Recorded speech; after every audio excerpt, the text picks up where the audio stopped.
آپ نے پوچھا کیا امی لفظ ایسے شخص کے لیے استعمال ہوتا ہے کہ جو لکھنا پڑھنا نہ جانتا ہو؟ جی، لفظ امی ان پڑھ جاہل اور یا لکھنا پڑھنا نہیں جانتا اس کے لیے بھی استعمال ہوتا، لیکن جب یہ لفظ کسی خاص آدمی پر بولا جائے یعنی نبی کریم صلی اللہ علیہ وسلم کے لیے، تو اس کے معنی ان پڑھ یا جاہل کے نہیں ہوں گے۔ اعلیٰ حضرت امام اہل سنت فاضل بریلوی رحمۃ اللہ علیہ نے یہاں لفظ امی کا معنی کیا بے پڑھا، اس پہ توجہ کیجیے، ان پڑھ نہیں کہا، کیونکہ ان پڑھ تو ایک بدنام لفظ ہے۔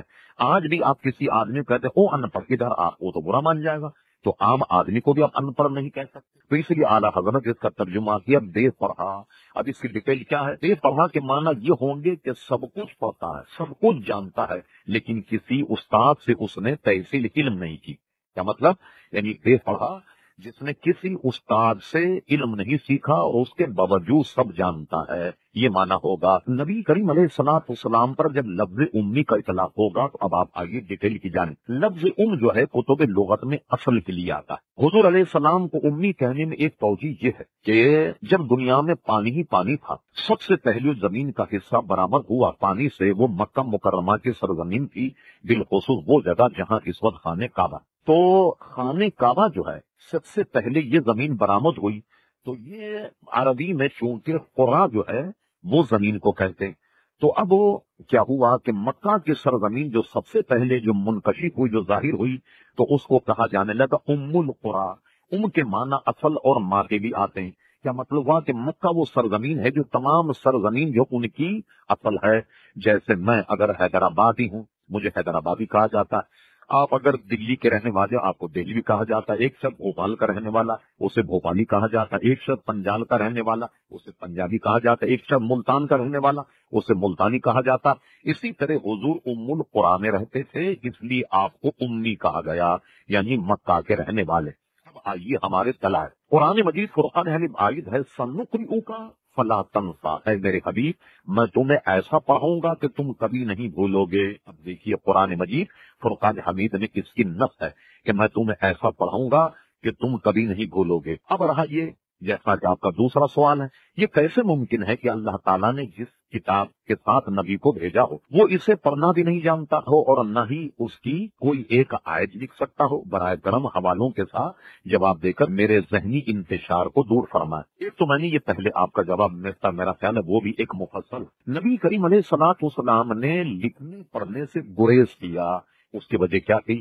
حضور علیہ الصلوۃ والسلام پر یہ الزام لگ جاتا اگر آپ لوگوں کے سامنے کتابت کرتے، لوگ کہتے یہ قرآن مجید بھی انہوں نے خود گھر بیٹھ کر کتابت کر لیا ہوگا، یہ الزام حضور علیہ السلام پر لگتا، اس لیے آپ نے لکھنے اور پڑھنے سے پرہیز کیا۔ رہا یہ کہ کیا حضور لکھنا پڑھنا نہیں جانتے؟ میں نے پہلے بتایا کہ اس میں بڑی وسعت، مثال کے طور پر حضور جو کاتبان تھے وہی کے صحابہ کرام، ان کو حضور فرماتے کہ تم کاف کو اس طریقے سے بناؤ، لام کو اس طریقے سے بناؤ، میم جب لکھو تو میم کے اندر جب میم کا شوشہ بنا اس کی سفیدی جو ہے وہ برقرار رہنی چاہیے۔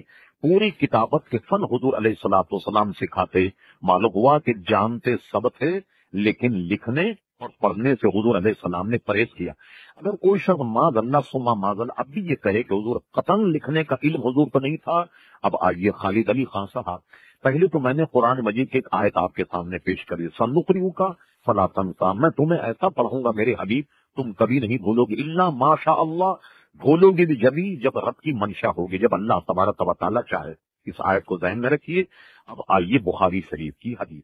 بخاری شریف میں ایک بات ہے جس کو صلح کا بیان کہتے ہیں۔ حضور علیہ الصلوۃ والسلام نے حدیبیہ میں ایک صلح کی جو بہت مشہور اور معروف ہے، سیرت کی کتابوں میں بھی مشہور ہے، قرآن مجید فرقان حمید میں بھی وہاں کا ایک نقشہ موجود ہے۔ جب صحابہ کرام علیہم رضوان نے گویا حدیبیہ مقام پر حضور علیہ الصلوۃ والسلام کے ہاتھ پر بیعت کی، جب یہ صلح لکھی گئی، اس کی جب دستاویز تیار ہوئی، اس دستاویز کو لکھنے والے کاتب نے یوں لکھا کہ ان شرائط کو ملحوظ رکھتے ہوئے محمد رسول اللہ صلی اللہ علیہ وسلم کفار سے ان شرائط کے مطابق صلح کرتے ہیں۔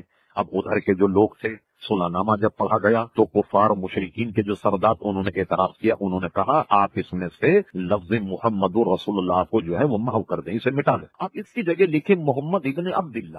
ہم تو آپ کو محمد عبداللہ کا بیٹا مانتے ہیں، اگر ہم نے اس پہ دستخط کر دیے تو گویا ہم نے آپ کو اللہ کا نبی اور رسول تسلیم کر لیا، تو آپ اس میں سے اس کے محو کر دیں، بغیر اس کے صلح نہیں ہو۔ بخاری میں ہے حضور علیہ السلام نے وہ دستاویز حضرت علی کو دی، فرما علی اس میں سے تم لفظ محمد رسول اللہ کو کاٹ دو اور اس کی جگہ لکھ دو محمد ابن عبداللہ۔ حضرت علی نے وہ دستاویز لی، یہ بھی کمال ہے، دیکھی ایمان اگر ہو، یقین ہو، حلاوت ہو، ایمان ہو تو ایسا۔ حضرت علی نے وہ دستاویز حضور کو لوٹا دیا اور یہ کہا یا رسول اللہ صلی اللہ علیہ وسلم میں اس خدمت سے باز رہتا ہوں، یہ کام مجھ سے نہیں ہوگا۔ حالانکہ دنیا کا فلسفہ یہ ہے کہ کوئی بڑا آدمی چھوٹے آدمی حکم نافذ کر دے، الامر فوق الادب، لیکن حضرت علی نے اس فلسفے کو ایک طرف رکھ دیا اور کہا میں یہ خدمت نہیں کر سکتا۔ کہا کیوں؟ ان کو بڑی پیاری انہوں نے بات کی، کہا یا رسول اللہ صلی اللہ علیہ وسلم میں اپنے قلم سے کیسے کاٹوں، میں کیسے اس سے سلائی پھیروں، اس لیے میرا تو ایمان ہے کہ اللہ کے رسول یہ خدمت میں نہیں کر سکتا۔ اٹھائیے بخاری شریف، نبی کریم علیہ الصلوۃ والسلام نے یہ لائن خود کال کر خود کتابت کی جو بخاری شریف میں موجود ہے۔ اب مجھے بتائیے اس حدیث کو جو بخاری میں کیا کوئی بدتمیز یہ کہہ سکتا ہے؟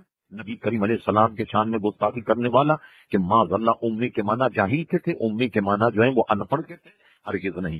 حضور علیہ السلام علم کے اعتبار سے یہ سب کچھ جانتے تھے، اس کے باوجود حضور نے پڑھنے لکھنے کی اجتناب کیا تاکہ لوگ آپ پر یہ الزام نہ لگا دیں کہ یہ قرآن مجید فرقان حدید بھی آپ ہی کی بیان ہے اور آپ ہی نے گویا اس کو جو ہے وہ لکھا۔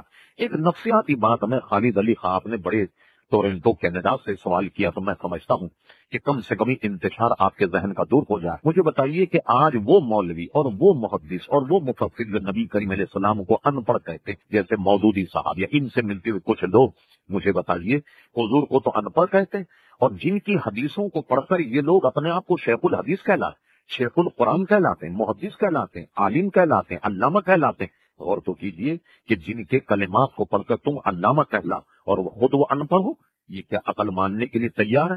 جیسا کہ کسی شاعر نے کہا جو فلسفیوں سے کھل نہ سکا، جو نقطہ وروں سے حل نہ ہوا، وہ راہ ایک تاج والے نے بتلا دیا چند اشاروں میں۔ بڑے بڑے ذہین اور بڑی بڑی عقلیں پیچھے رہ گئیں اور نبی کریم علیہ الصلوۃ والسلام کا اسلام اور دین جو ہے وہ غلبہ پا رہا ہے۔ اب آپ اس تناظر میں لفظ امی کی تفسیر ملاحظہ فرما لیجیے اور بار بار اس کو سماعت فرمائیے۔